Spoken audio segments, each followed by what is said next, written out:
The Book of You. When I met you, it felt like we had lived 1,000 lifetimes together, and that we were just catching up. You felt like home, and all I wanted to do was be next to you. I wanted to be as close to you as I could. I wanted to sink into your skin. I wanted to be the breeze that was tussling your hair. Up until that moment, I didn't know my soul had been underwater all my life, struggling to breathe, just waiting to be pulled to the surface by some divine chance that it should recognize the one who could rescue it from certain death. But you were my oxygen. You pulled me to the surface and put the breath into my lungs. And now I can't go back. Falling in love with you was like reading a new favorite book that I found at a vintage market. Your cover was dark, soft and tired, touched by 1,000 hands before. I fanned through your pages, breathing in your smell, already knowing that I'd be bringing you home. Hooked from the very first page, I saw you and dove right in. You were immediately intense. You drew me in, and I clung to your every word like a child to their father's leg. I keep going back and rereading, needing to pick up every last detail, needing to understand you, needing to make sure that I didn't miss a single thing.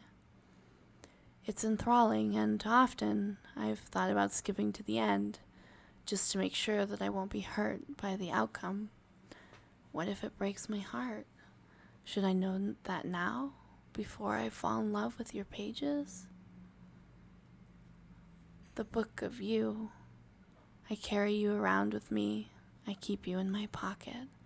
I glance at you every chance I get.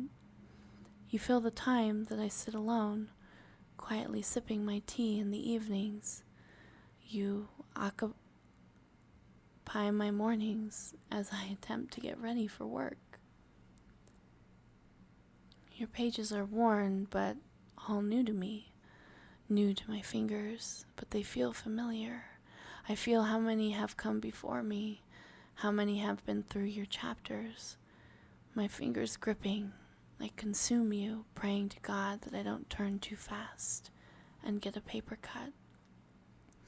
Despite having never seen you before, I feel like I've read you over and over again. Your spine is worn, stiff, rigid, but falling apart. When I get far enough into the thick of things, I break you open and you crack. You open up, you bare your insides, and it thrills me to read them. I absent-mindedly twist your phrase between my fingers as I lose track of the world around me. You offer me your pages, you tell me your stories, you allow me to love your supporting characters. You let me bookmark you when I get overwhelmed and just need a breather. You hear my gasps when I'm surprised. You catch my tears when they fall. How many other tears have fallen on this page? How many other gasps have they heard? You make me feel like I'm in your world. You bring me into your depths. You make me feel things I forgot I could. My heart swells, it drops, it aches, and it beats. You fill me with wonder, lust, anger, but never an ounce of regret. I think about how I can't wait to share you with friends, about how everyone has to live in the wonder that is you. I think about how you'll probably stick with me for a while, and I'll read you over and over again, and how you'll eventually fall apart, and how that will be my doing. I'll have loved you too hard. I'll have turned your pages too quickly.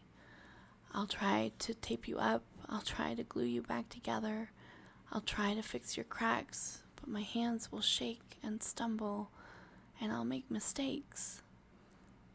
I'll eventually put you on a shelf with the other books I've loved, because I know that if I touch you even one more time, I'll completely destroy you.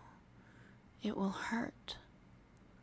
And every once in a while, I'll look at you on that shelf and remember exactly how I felt the first day we met.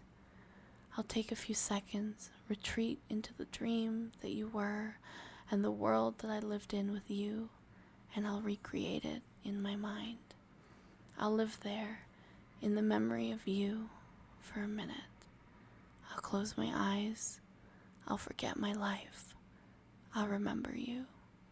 I'll smile, my love, and just remember.